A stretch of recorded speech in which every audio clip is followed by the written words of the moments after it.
Millions of Nigerians across all age groups work in 9-to-5 settings. But what is life like for a 9-to-5 worker in Nigeria? To find out, we head into Ikeja, a suburb of Lagos, to interview several corporate workers as they give us an insight into their world. All workers in this interview are professionals in the media industry and have worked with national and multinational companies for several years. So it is safe to say that they are your typical Nigerian 9-to-5 workers. They start by briefly introducing themselves. Guys, this is Sam Adini. Generally, Sam is a content specialist, content writer, an editor. Your content guy, if you would ask me. 9-to-5 has always been my life, personally. Hi, my name is Uju Kortniokeke and I am a content specialist. My name is Ugonna Confidence of Room. I am a content operations manager. Prior to my entrance into school, my first job was actually 9-to-5. I started as a teacher actually. Taught a few classes, got to the point of head teacher and the like, and yeah, then school, and then we're back here again. Still doing 9-to-5. So professionally, I would say that I've been doing 9-to-5 for 5 years plus. Now I've been on this role for about 5 years. I started working sometime in 2018 after school. I started as a customer service rep, and from there I moved up onto the customer service manager. Eventually, around 2020, when everybody was trying to, do content, I started working as a content manager, and then right now I'm a content specialist. And the journey so far has just been very great. I used to be a blogger, I used to be a video editor, and also a video content reviewer. I've been on this show for a very long time. Let's just say more than 8 years right now. The first question on our mind as we kickstart the interview with these professionals is, why 9-to-5? So yeah, why would I choose a 9-to-5? I mean, why of all kind of, professions that you can do, why 9-to-5, right? Some people will say because of salary stability, but for me, it's more of a choice because I kind of find it comfortable exploring different organizations, mode of operation. The team, it helps me meet people. Aside the fact that it helps me hone my skills. For instance, what I was doing in the previous company is different from what I'm doing in the new company, even though it's the same content, but it's in different methods and different ways. So that exposes me to different mode of operation, and it has really helped my growth. I want to spend time with like minds and people who have interesting things for me to learn from, and people whose intellects are not just like mine, but even better than mine, so that I can be able to, pick a thing or two from their own point and use it or apply it in my daily life. What does it mean to be a content specialist, and what does the job entail?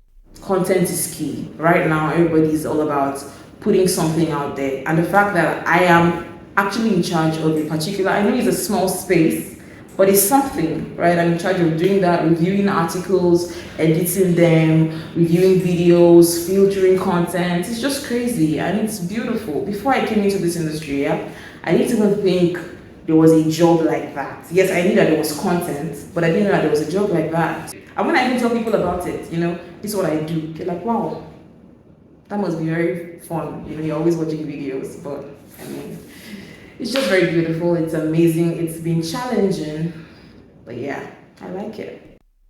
So what are some of these challenges that 9-to-5 workers face in Nigeria? Talking about some of the challenges of being a 9-to-5, I would say number one is the timing.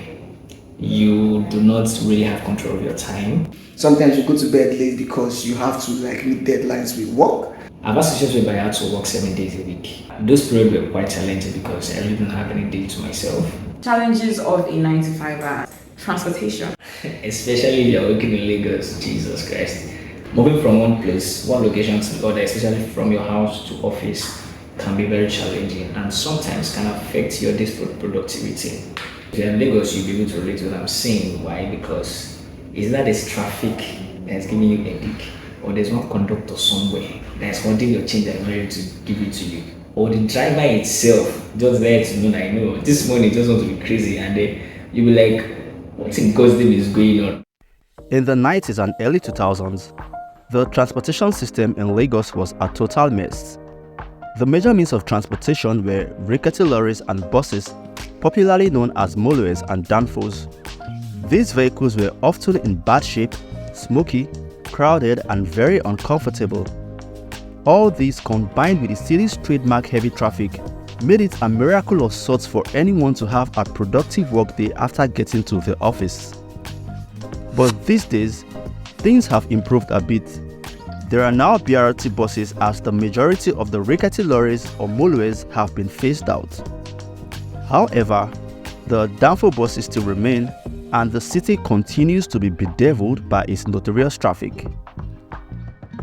In addition, new challenges have sprung up with the continued increase of fuel price in the country, resulting in unstable transport fares that can increase at any point without any sort of warning. I'm sure we all know how transportation is in Lagos. Like today, you can be spending 500 to go to work. Tomorrow is about 1,000. Next tomorrow is 1,500. That's how it is. So there's no fixed rate. It depends on the mood of the bus drivers. You're going to use a bus or an Uber. I actually use both. Sometimes it depends on my mood actually. Some days that I'm very late, I know I've dressed to kill or to impress somebody, I like to use an Uber to go to work. But coming back, I always use like public transport bus. Whenever I'm leaving the office, I'm not happy because I know that I'm going to meet one funny thing on the road. It's either you enter a bus where somebody's carrying fish, even though yes, it's after work, but then you start smelling awful. Or there's traffic and then everybody's just shouting, people are eating beside you, somebody is answering calls by your side and they're just screaming into your ears while what you just want to do is rest after a stressful day at work. So yeah, I don't like that side of it. Challenges have been much. You have to factor out the feeding, the transportation, waking up early. Waking up in the morning is always challenging. For me, I don't know about others, but I love my 4 to 6 a.m. sleep. And that is obviously the time you have to be out to wake up to prepare for the day's work. I leave the house as early as 5 a.m. Like, I am leaving at 5, not that I wake up at 5. Because I leave at 5, most times I don't even have time to cook. So I have to buy food. And if I'm buying food, I don't want to just eat anyhow, So I order it. And you all know the prices of food now. It's expensive. Another concern is the safety of these workers as they head home after closing from work. Some criminal elements usually target these employees, taking advantage of the traffic and their tiredness to rob them of valuables or inflict other harm on them. I have actually entered one chance before on my way to work. Yes. And I didn't even know, that was even the bad part. I didn't even know that it was one chance. It was just very annoying and they had to finally push me out of the car, a moving car. Thank God I grabbed my laptop. And I always take my laptop anywhere I go. So it's not safe. The fact that Lagos is not even safe and then you're entering a bus with laptops, maybe like 2 phones, everybody's looking at you, it's at night because there's traffic, you get home late. It's just not safe, basically. While it is quite easy for many to spot the challenges, we were also interested in finding out about some of the benefits that come with doing a 9-to-5 job. I rep my 9 to 5 work because it pays me well for me to do things I'm supposed to do. I take care of my bills, I take care of fueling my car, I take care of, taking care of my younger ones, sending money home and stuff. If you work in the right organization, you get a lot of benefits as a 9-to-5 worker. People who have staff buses and then they also cover their lunch. It's fine. That's perfect. There's one of my friends usually says that 9 to 5 is the new oil money. That a lot of people don't look at it that way, but 9 to 5 is the new oil money if you choose the right career path. A lot of people make money from this. A lot of people think most people are doing fraud or stuff, but these guys are just normal 9 to 5ers who earn very good salary that cover up for themselves. If you work well, or you move into a good career path, you can get good remote gigs, or you can get good organization that will pay you so well for yourself. As a 9 to 5er, you can actually be okay. You can be okay. You can be able to take care of yourself, take care of your loved ones. You might not be Bill Gates rich, but come on, you'll be able to do things for yourself. Sam, however, sheds more light on some of these benefits.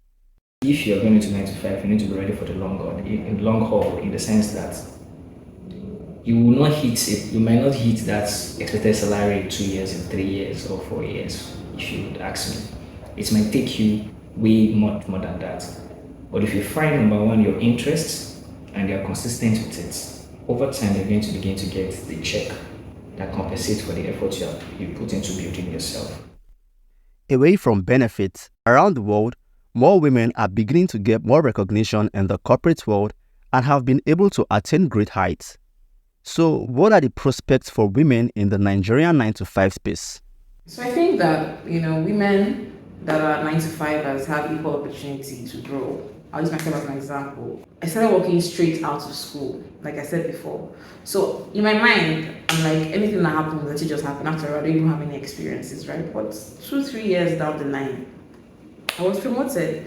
I know I started in customer service, and there's this perception that, there are more women in customer service, because if you call a man, if you call anybody, let's say you call a customer who is angry, and your voice is very, demure, there's no way at least he's going to calm down. So that's why a lot of women are in customer service. So maybe it's because of where I started from, but I'll tell you that there's equal opportunity, right, for women to grow. In my current job as a content specialist, I'm currently 5 years on this job, and when I started, same thing, I came on board with no experience. I was even shocked, honestly guys, I was even shocked why I was picked. So yeah, I'll say that it depends on the industry you're in. There's some industries where they say that, oh, as a lady, you cannot grow there. I don't want to mention names. For me personally, I've grown and I'm still growing, and I know that anybody out there that is looking to come into any of these industries, as a woman, as a man, you're going to grow, but specifically as a woman, you're going to grow. Earlier, we established that some 9 to 5 jobs can be quite profitable. However, many workers still take up extra gigs to make more money or simply to contend with the worsening economic conditions in the country. While some take up extra jobs, others delve into entrepreneurship where they run businesses which they then combine with their day jobs. I also have side hustles. I mean, in Nigeria, who doesn't have a side hustle? Who is not looking for another way to make money? So yeah, I'm sure you can already guess. I am a voice of an artist, a presenter. I mean, that sums up my voice. Just kidding.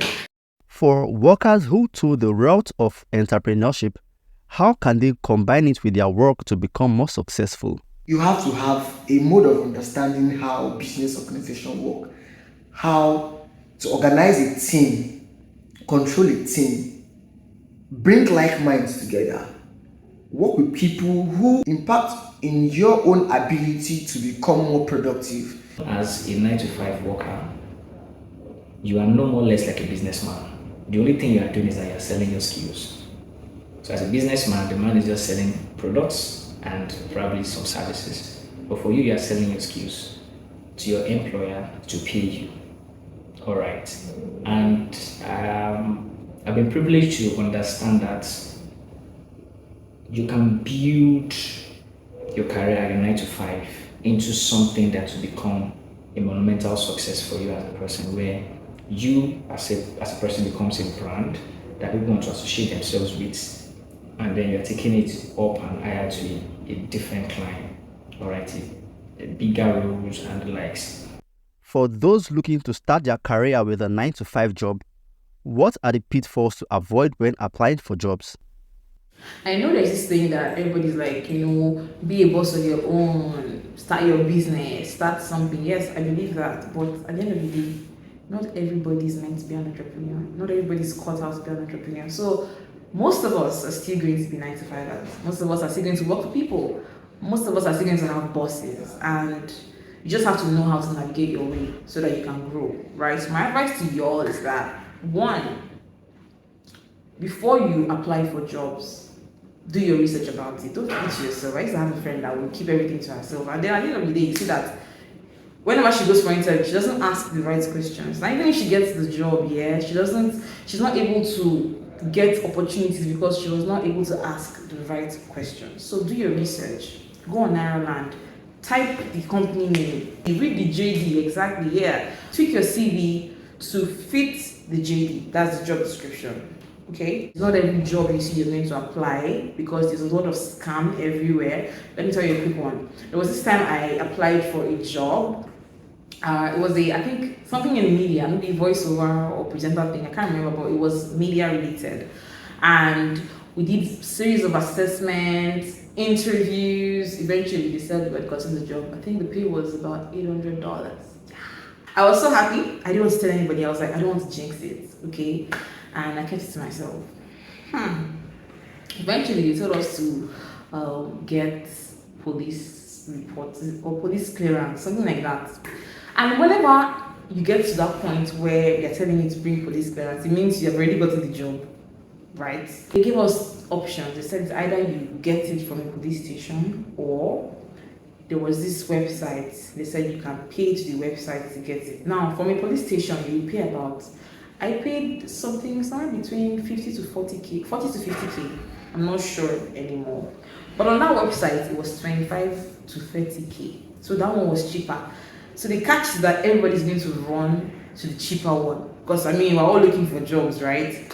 But I was also telling myself, I know, let me just do the whole police thing. I went to the police station, I paid money. After 2 days, they gave me the clearance, I sent it. And then finally, because in my mind I was saying I've gotten the job already, my friend called me and I now decided to just tell the person about it. Okay, fine, let me just talk to somebody about this, guys. Maybe I told this guy this thing, he started laughing and I was like, could you? Is it not, he called the name of the place. I didn't even know the name of the, I didn't have it in my head, the name of the company. And I checked my email and yes, it was it. And he's like, this is what scam. I couldn't believe my eyes. It was like, this is what scam. It's on TikTok. Go and check. Another thing, I didn't do my research. I did not do my research. I didn't want to talk to people about it. That was why, even though I did not really fall for it directly, but I spent my money, my 40K just went for nothing. Don't apply for just any job. Go through the JD. Always tweak your CVs. Do your research. Talk to people about it, like minds. Share your opinions with people. What is needed to have a successful career as a 9-to-5er? I love my job. Do you love what you're doing? If you love what you're doing, you're going to find it much more easier to, push on, because 9 to 5 is going to really test you. But the joy of what you're doing, all right, keeps you going, and the feedback you get from your work keeps you going. It is much more important for me to feel fulfilled than having to maneuver my way into getting money into my pocket. I prefer my fulfillment. So when you're getting to 9 to 5, picture that you have a long journey. And trust me, once you're getting into the market space, once you're getting into the job space, there are quite a number of things about that you learned from school that you need to dust away. You need to understand that things evolve so fast around you. And if you're not able to catch up with those evolving terms and those evolving times, you might be left behind. One of the pitfalls that some 9 to 5 people make, because, for instance, if you are started as a content writer, right, now, content is now broad. There's so many things about content that people are now venturing into. So if you just stay as an ordinary writer, all you know how to do is just to write, right? You might lag behind, because there are some AI tools now that can give you a whole complete blog post, very detailed. All right, so in that situation, what other thing are you bringing onto the table? All right, so aside from your content writing skills, if you can have somewhere like maybe your search engine optimization skills, you go into digital marketing, you go into copywriting, these are some of the other skills that you can embed such that you realize that you are growing. And even if there's a changing trend in the way people think, you're also matching with the trend. All right, so for the long haul, that is the picture you should have when you're getting into 9 to 5. It seems in the Nigerian corporate space, honing your skills can make all the difference. It is no surprise that many employees take extra courses to build their skills and knowledge. But how can you ensure that this knowledge impacts your work? Be more productive so you can be somebody of value in the organization you found yourself in. Are you somebody who is reliable, who your team can rely on, or who your company can rely on to get the job done at the right time and as at when G. And trust me, you're going to grow because a lot of people see what you're doing, and as long as you carry out your duties, you have no issues. You continue to rise in your organization, you continue to rise wherever you find yourself. And one thing with organizations is, if you become very much productive, you will get more roles, to do things. And because they see you as somebody of value, you will get much recognition and much roles, to play in the growth of the company. So it's not easy anyway. You just have to be diligent. You just have to be proactive. You just have to be productive. And make sure you stand out wherever you find yourself. Also, I just believe that before you even come into this space, that is this industry, this whole 9 to 5 thing, think about it. Is it really what you want for yourself? I know everybody has an opinion, everybody has something they want to say, but really think about it. I was pushed at some point to start entrepreneurship, and it was good. I was making money, but I didn't have time for myself. Now, I'm not saying that I might not own a business sometime or in the future, but at that point, I was just listening to people, right? So when I decided that, okay, you have to think about yourself, listen to yourself, I had to just go back to the drawing board and see me here. I'm happy. Yes, eventually I might still start a business, but is it what you want now as a graduate, a fresh graduate? Is it what you want right now? So the bottom line is to figure out what is best for your life's trajectory before taking the huge step of a career choice.